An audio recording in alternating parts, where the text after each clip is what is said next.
What is going on, everybody? Thank you for tuning on into the Evergreen Motovlogs channel. Today I'm going to be talking about why I think people upgrade their motorcycles so quickly and why I haven't done that yet. So stick on around and let's get into it.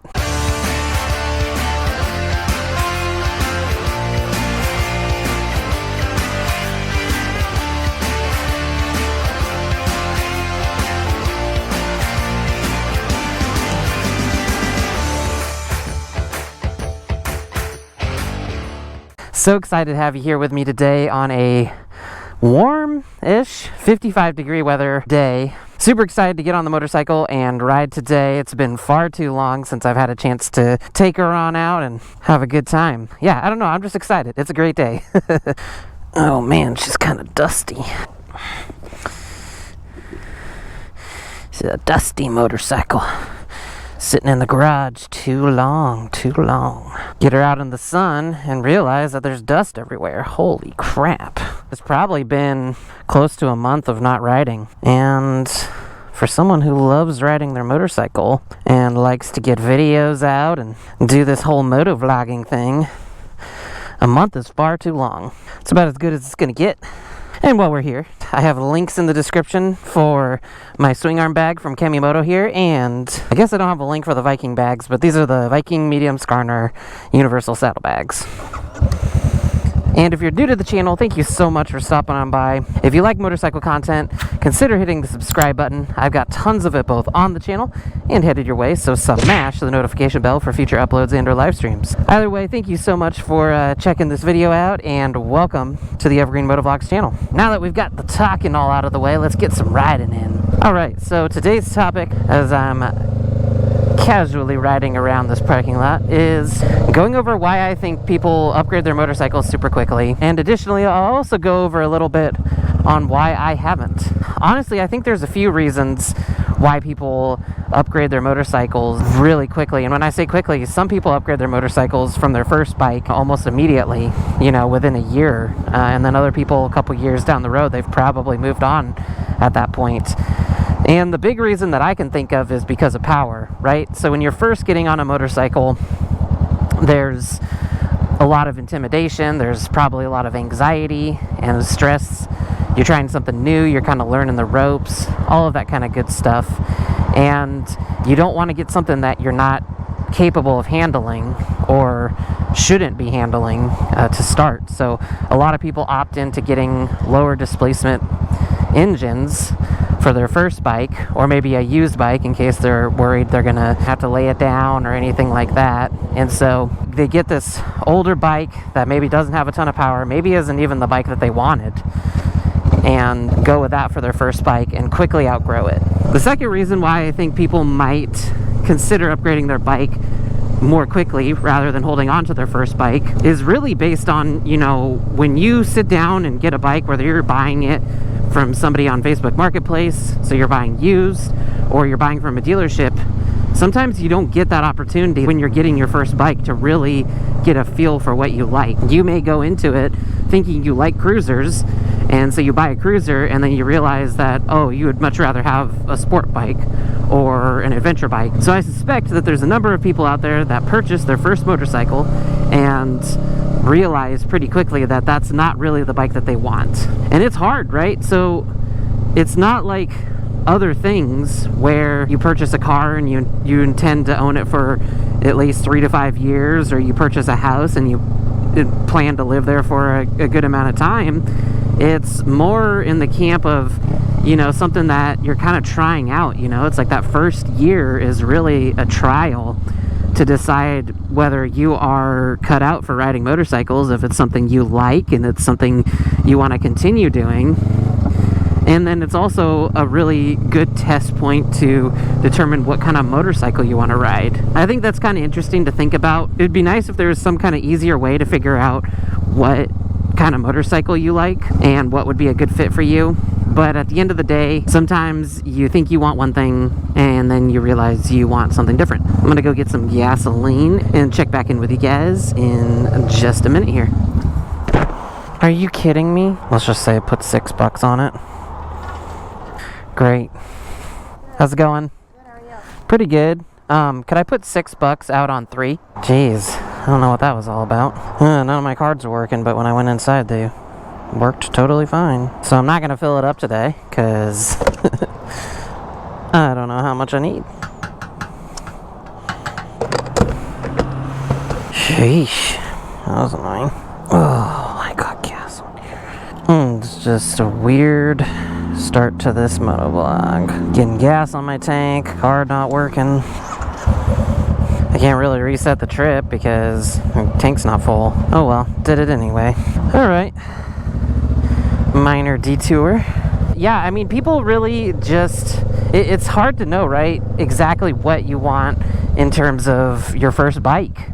And I've talked about it before on the channel, but it's really one of those things where it can be challenging to figure out what kind of rider you want to be, what kind of motorcycle you want to ride, and what's going to work for your situation and your needs.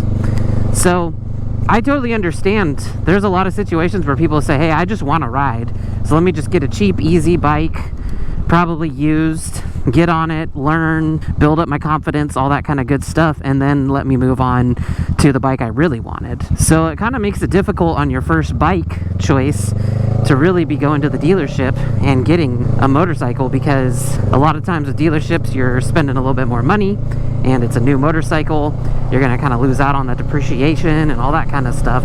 And so I totally see the argument to getting a used bike when you are first starting out. But it's kind of interesting how quickly, at least in my experience, that you move through and really learn how to handle the power, and then how quickly you outgrow that power. So, for example, when I first got my Rebel 500, the power just seemed like almost too much, right? It was super intimidating, and I was worried that it was going to be too much for me. I mean, I wasn't worried once I started riding and got comfortable with it, but when I first sat on it and kind of that first ride, I was like, uh-oh, am I good? Should I have gotten the 300?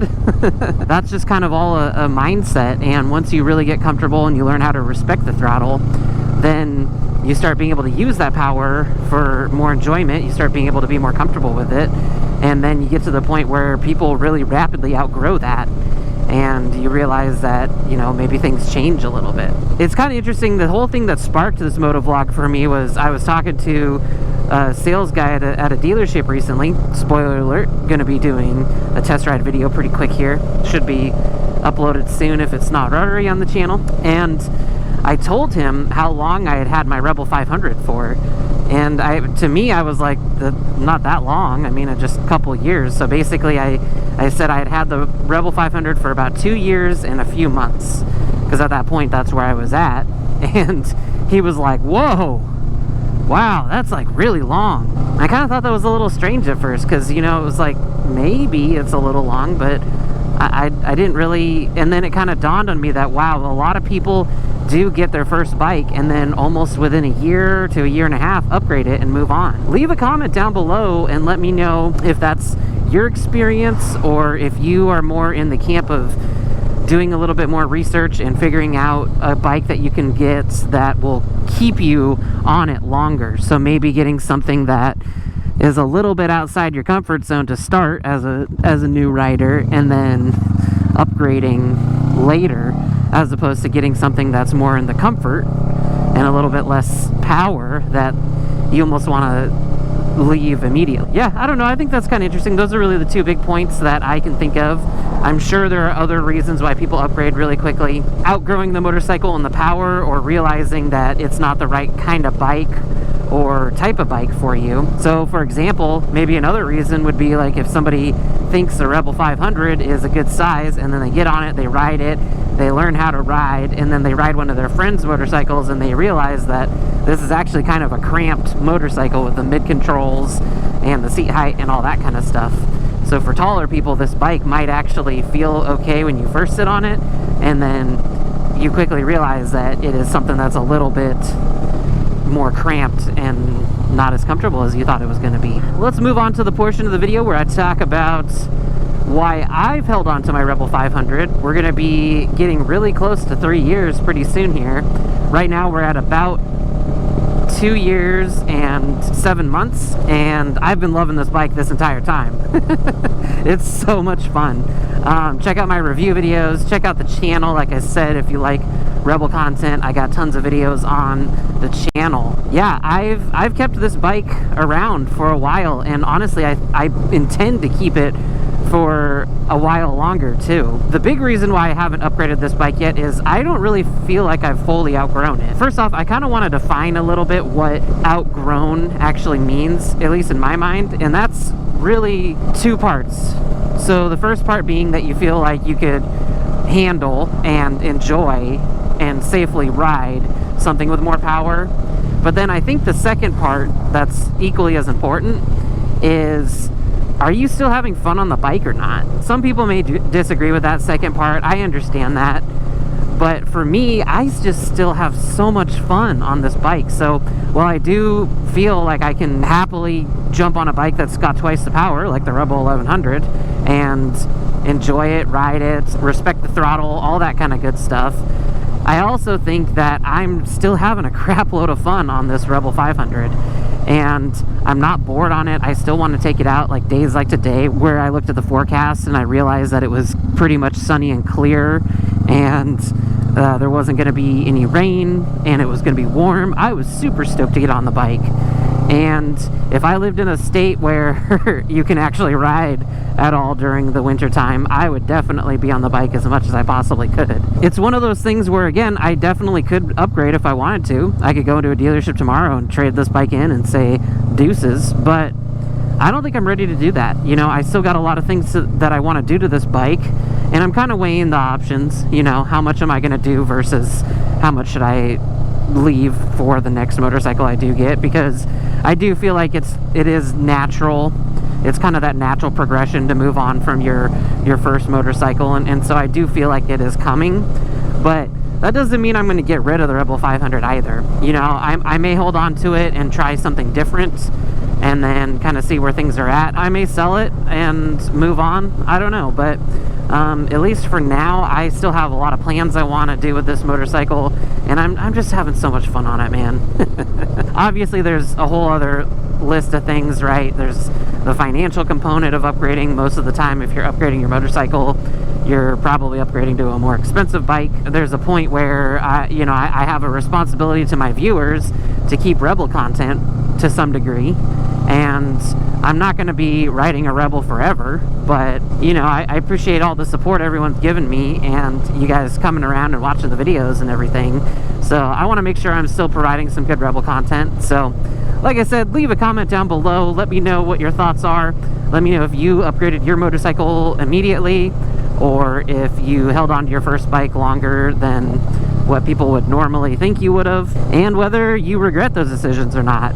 I know I've heard some people even talk about how they upgraded from their first bike because they didn't think it was the right bike at the time, but then after becoming a more comfortable seasoned rider, they realized that they could have had a ton of fun on that bike. So then they ended up realizing that maybe that was something that they regretted. Everyone's situation is different, everyone's experience is different, and what may work for one person or be an opinion of one person may not be for another person. So keep all that in mind when you're watching videos like this. But I want to hear your feedback, your input, so let me know what your thoughts are down in the comments. I guess in closing, I guess I should say I do feel like I've reached the point where I could comfortably upgrade and have a lot of fun, but I don't feel like I'm done with this Rebel 500. And I think Honda really uniquely designed this bike to fit a certain category, to where experienced and veteran riders can still get a lot of fun and use out of the Rebel 500. So I think that's pretty cool. That's just my take on it. It might be too slow for some people, and it might be too fast for others. You know, everyone's different. So thank you all for stopping on by.